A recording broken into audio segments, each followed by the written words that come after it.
Hello everyone, कैसे हैं आप सभी लोग। स्वागत है आपका एक बार फिर से अभिमस यूट्यूब चैनल पर। और आज का जो सेशन है वो आपने देख लिया होगा, थंबनेल जो था कि 109 से 228 तक की कहानी। तो आज की जो वीडियो है वो जेन्युइन है एकदम, ठीक है, एकदम जेन्युइन। और कैसे मेरे जब 2018 में मैथ्स में जो मार्क्स थे वो आए थे 109 नॉर्मलाइज। और अभी जो रिजल्ट आया है सीजीएल टीयर 2 का, उसमें मेरे जो मैथ्स के मार्क हैं वो हैं 226.8। तो 109 से 226 तक की कहानी थोड़ी बहुत मैं इस आपको बताने की कोशिश करता हूँ थोड़े से समय में, 10-15 मिनट की वीडियो में। ठीक है, तो अगर आपको जो मेरी 10 से 15 मिनट में मैं आपको बताऊंगा वो जर्नी मेरी अच्छी लगे तो प्लीज़ इस चैनल को सब्सक्राइब ज़रूर कर लेना, क्योंकि आगे बहुत सारी वीडियो हैं जो मैं लाऊंगा आपके लिए, और एकदम जेन्युइन चीज़ें, जेन्युइन स्ट्रेटेजी टाइप वीडियो लाऊंगा। और एकदम जेन्युइन जो मैंने फील करी है वही मैं आपको बताऊंगा। यहाँ पे कोई भी किसी भी तरीके का मैं ये नहीं बोलूँगा कि मैंने ऐसे किया, मैंने एक अटेम्प्ट में ख़त्म कर दिया, या मैंने एकदम मेरे 200 नंबर आ गए, या मेरे ऐसा हो गया ऐसा हो गया, ऐसा कुछ भी नहीं होगा। जेन्युइन चीज़ें बताऊंगा सारी की सारी, ठीक है, और आपको प्रूफ भी दिखाऊंगा।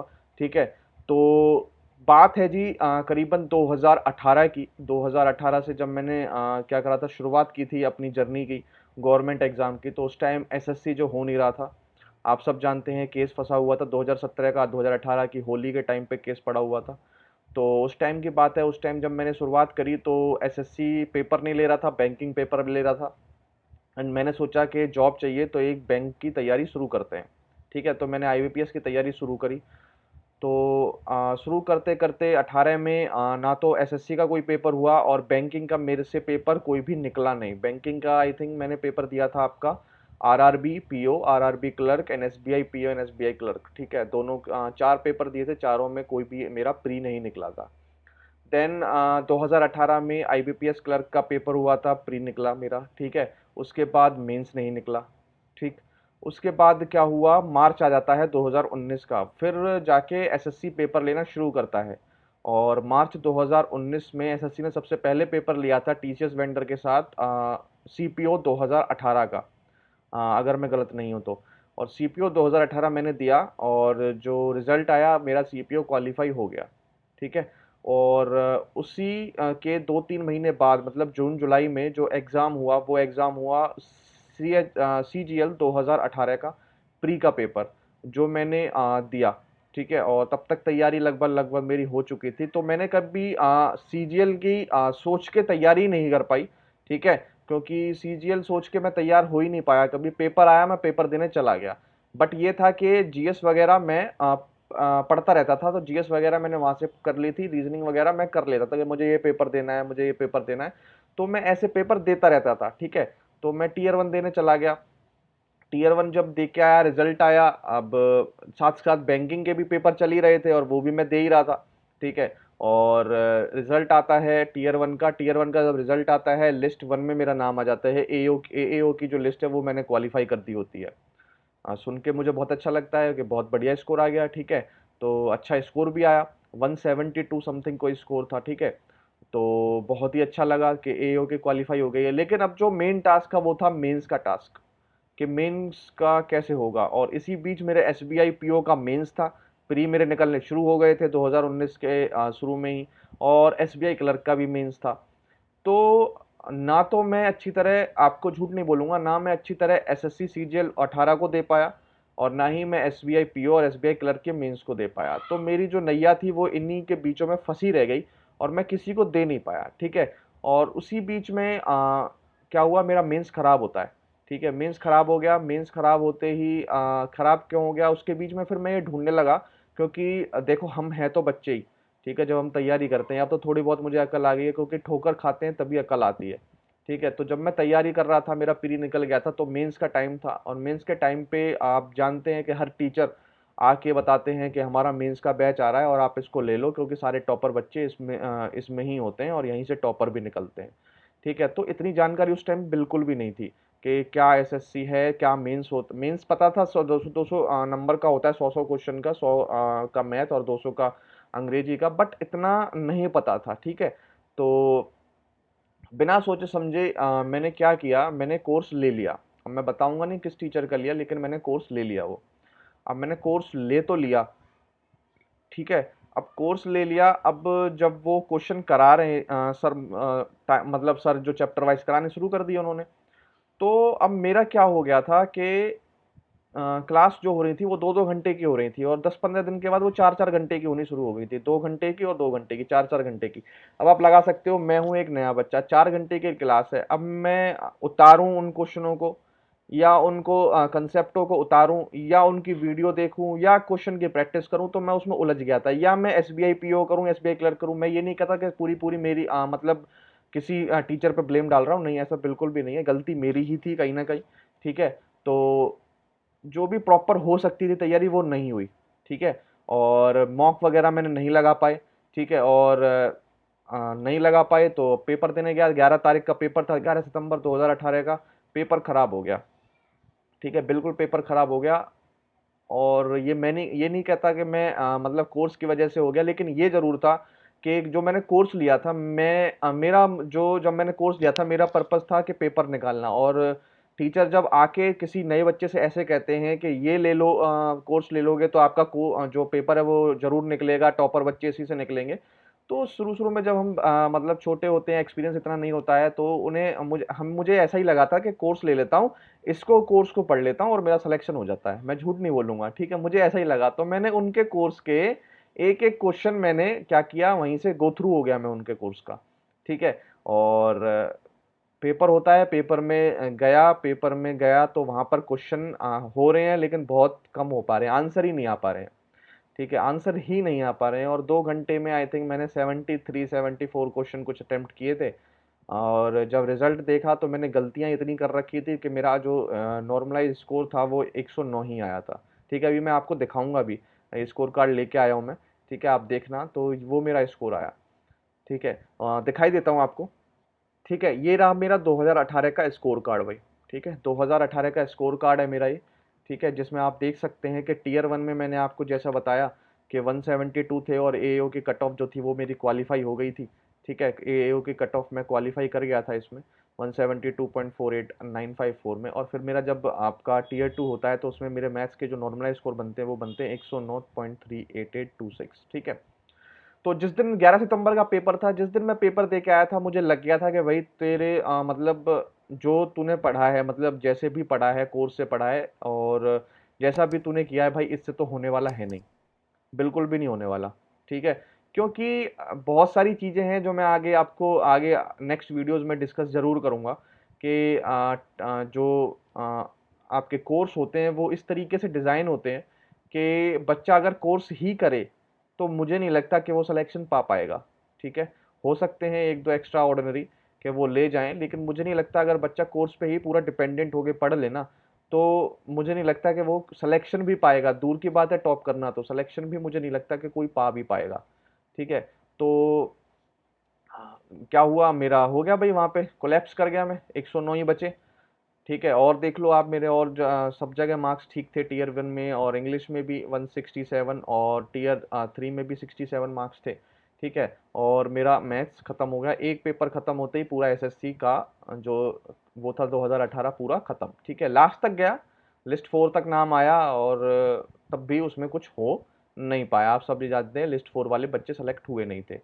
देन अगले ही दिन, जैसे 11 तारीख को मैं पेपर दे के आया था मैथ का, मुझे पता लग गया था कुछ होने वाला तो है नहीं, ठीक है। और अगले दिन से ही 12 सितंबर से ही मैंने क्या किया, क्योंकि मुझे जॉब लेनी थी, ड्रीम जॉब थी मेरी एसएससी सीजीएल से ही, ठीक है। मतलब सीजीएल से मुझे कोई ना कोई जॉब चाहिए, क्योंकि बैंकिंग में सब कहते हैं कि प्रेशर वगैरह है, क्या है, तो बैंकिंग उतनी प्रेफर नहीं करता था। बैंकिंग में इसलिए गया था क्योंकि वो जल्दी जॉब दे रहा था, बस ये एक यही रीज़न था। और फिर मैंने सोचा कि अब ऐसा करते हैं कि बैंकिंग वगैरह सब कुछ छोड़ के एसएससी को समय देते हैं, और अगले साल मार्च में क्या है, टीयर 1 है और जल्दी जल्दी सब कुछ हो जाएगा, तो बस उसी को देते हैं, ठीक है। तो मैं 12 सितंबर से ही, तो मैं अभी आपको क्या बताना चाह रहा हूँ कि अगर आप फेल भी हो गए हैं या कोई भी फेल होता है, तो आपको उससे बिल्कुल भी एक दिन भी आपको गैप नहीं लेना है।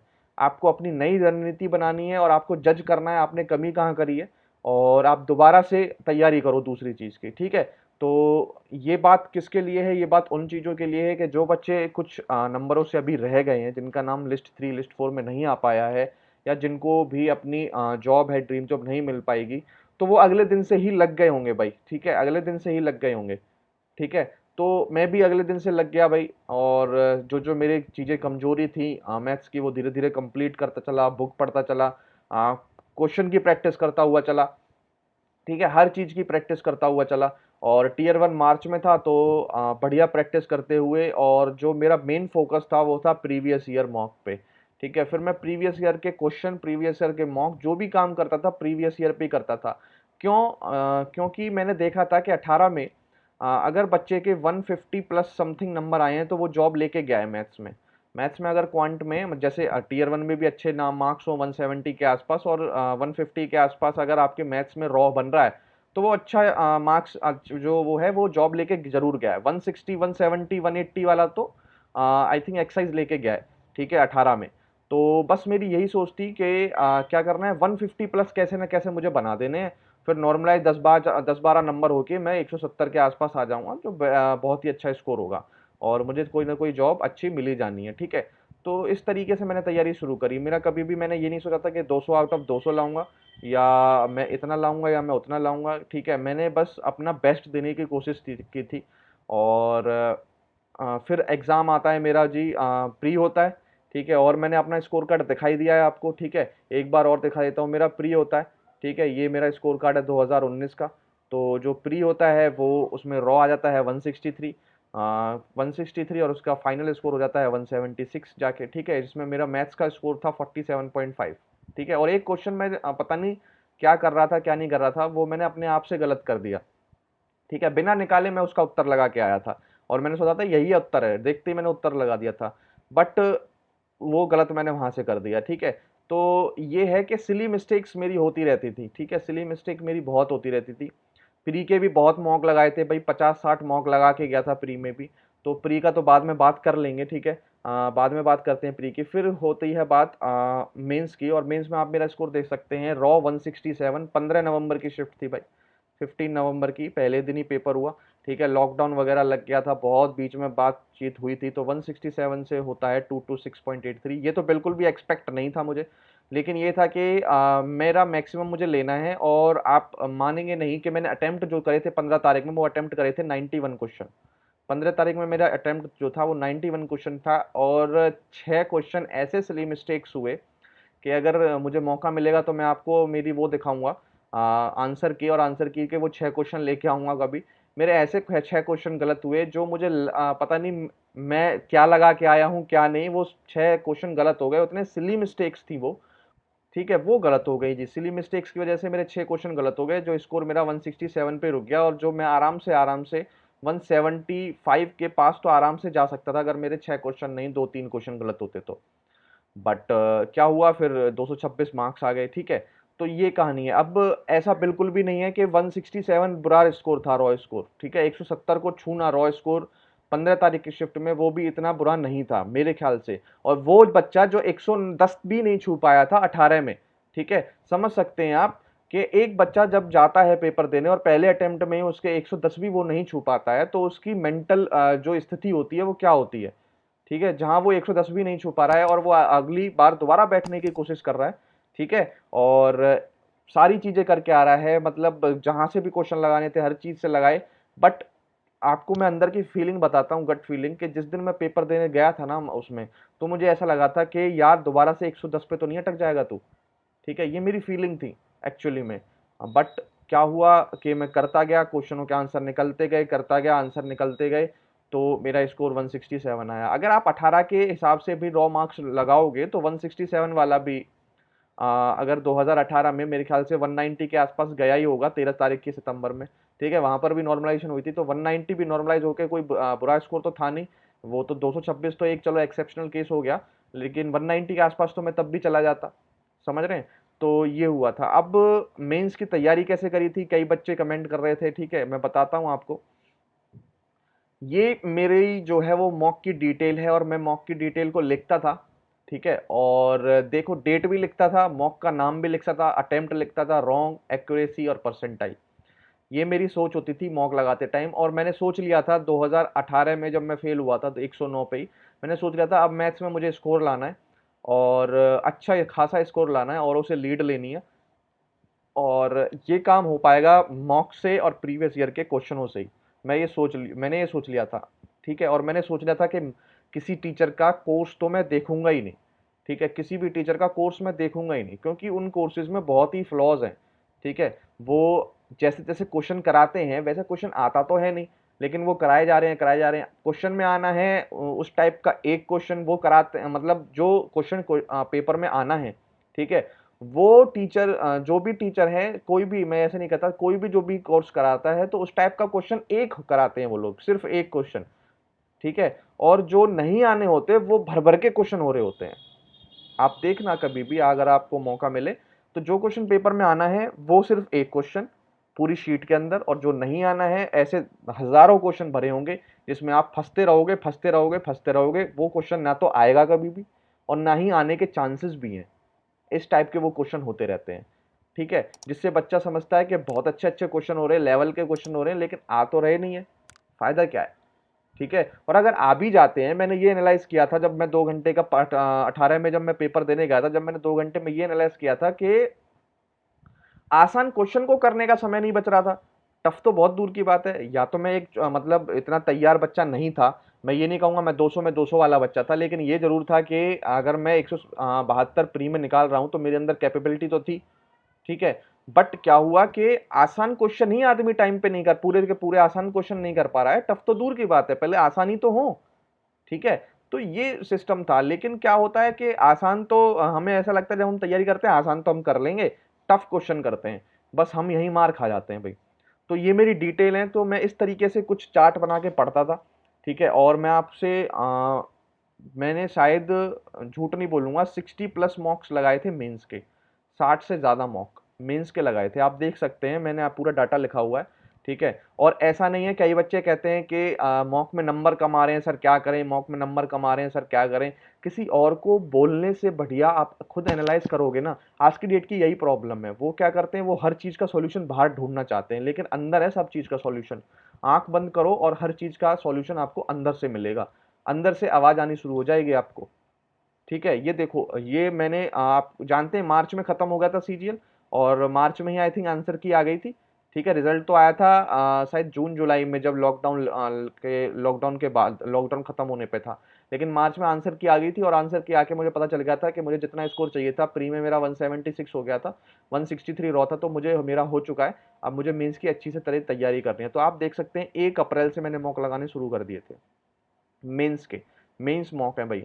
और ये डिटेल उसी टाइम की है, मैंने ये फोटो खींची है और मैं आपके यहाँ लेके आया हूँ ताकि आप लोग तैयारी करने में लग जाएं, ठीक है। जैसे ही आपका प्री खत्म हो आप मेंस पे कूद जाना, जैसे ही अगले दिन से ही, ठीक है। बिल्कुल भी वेट नहीं करना आपको इधर से उधर, ठीक है। तो टेक्स्ट बुक का पहला मैंने जब मॉक दिया तो मेरे सिर्फ 128 नंबर आते हैं, 74 अटेम्प्ट में 8 गलत होते हैं, एक्यूरेसी इतनी रहती है और परसेंटाइल इतनी रहती है, ठीक है। तो ये मेरा हर चीज मैं देता था लिख के, हर चीज लिख लेता था। तो ये मेरा फर्स्ट मॉक का था, ठीक है। अब इस मॉक के बाद क्या करता हूँ मैं, मुझे लगता है यार बहुत ही कम नंबर है, कुछ और करना ट्राई करना पड़ेगा, क्या करूँ क्या करूँ।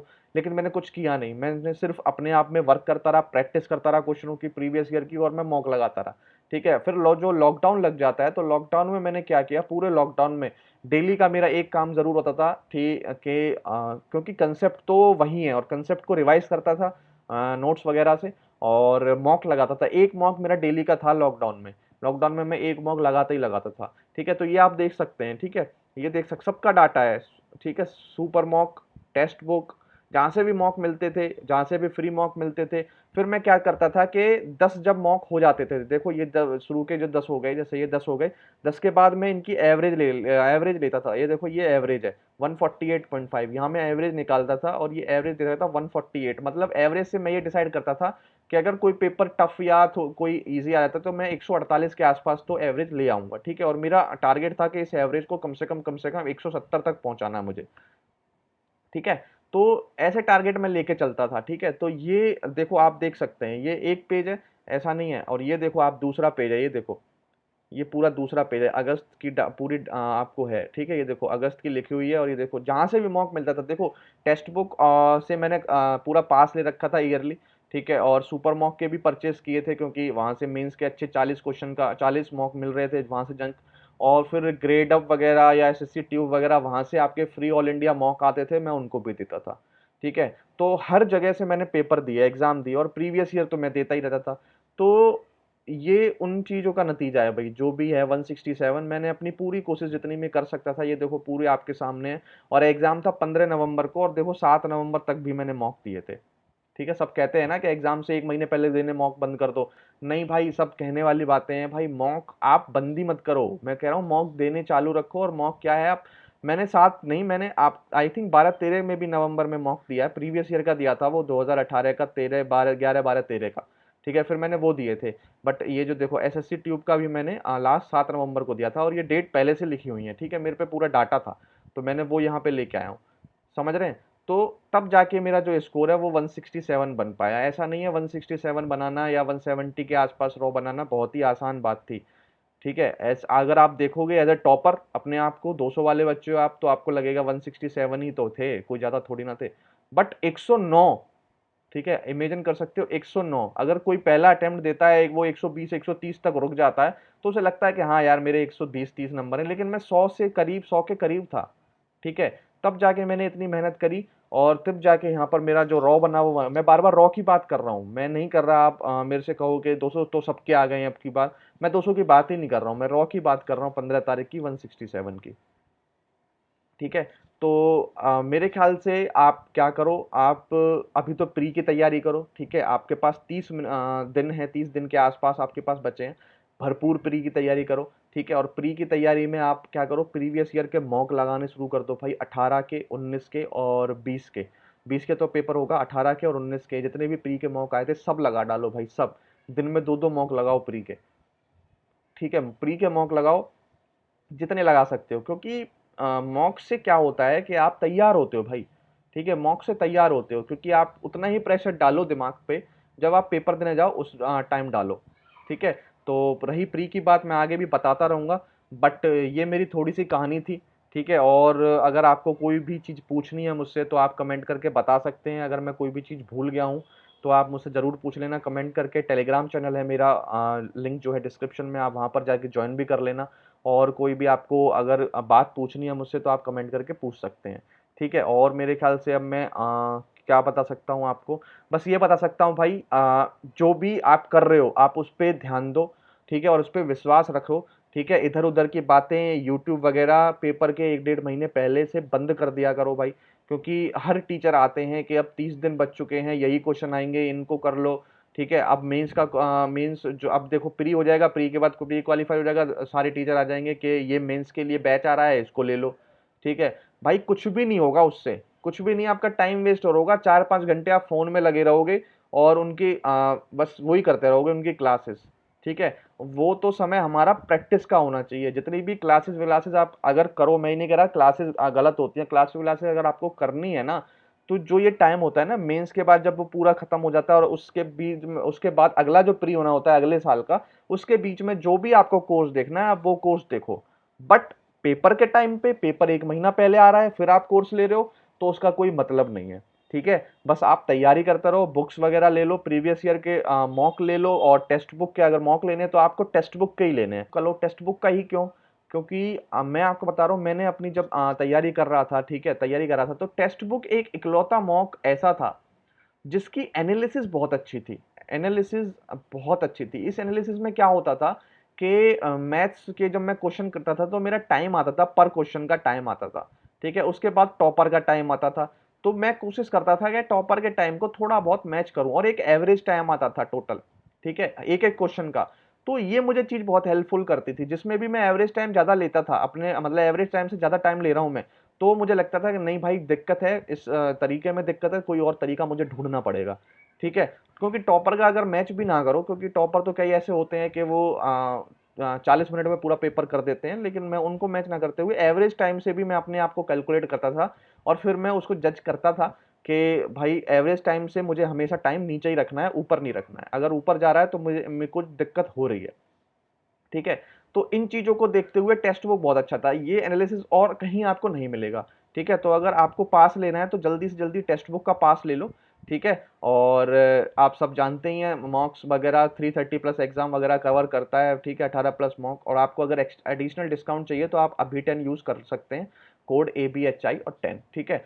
तो टेक्स्ट बुक से ही अगर आपको मॉक लेना है तो टेक्स्ट बुक का तो परचेस करना ही करना है, अदर भी करने हैं, लेकिन टेक्स्ट बुक तो एक मेन है ही SSC के लिए, ठीक है। और मैं क्या बताऊं आपको, और तो मैं सारी बातें आपको बता चुका हूं। अगर आपको ये वीडियो जेन्युइन लग रही हो, ठीक है, जेन्युइन सारी चीज़ जेन्युइन बताई है मैंने इसमें, अगर जेन्युइन लग रही हो तो प्लीज़ चैनल को सब्सक्राइब कर लेना। और भी मैं वीडियोस इसके रिलेटेड मैं लाता रहूँगा, ठीक है। आज तो मैं उतनी नहीं बातें बता पाया हूँ जितनी बतानी चाहिए, बट और भी मैं इसी टाइप के वीडियो एक दो और बनाऊंगा, तब सारी बातें क्लियर होती जाएंगी, ठीक है। उसके लिए आपको चैनल को सब्सक्राइब ज़रूर करना पड़ेगा और बेल आइकन को दबा देना, ठीक है। और भाई लग जाओ प्री में और मॉक देने स्टार्ट कर दो। प्री की भी मैं जल्द एक छोटी सी वीडियो बना दूंगा, ठीक है। तो तब तक के लिए thank you, have a nice day and जय हिंद।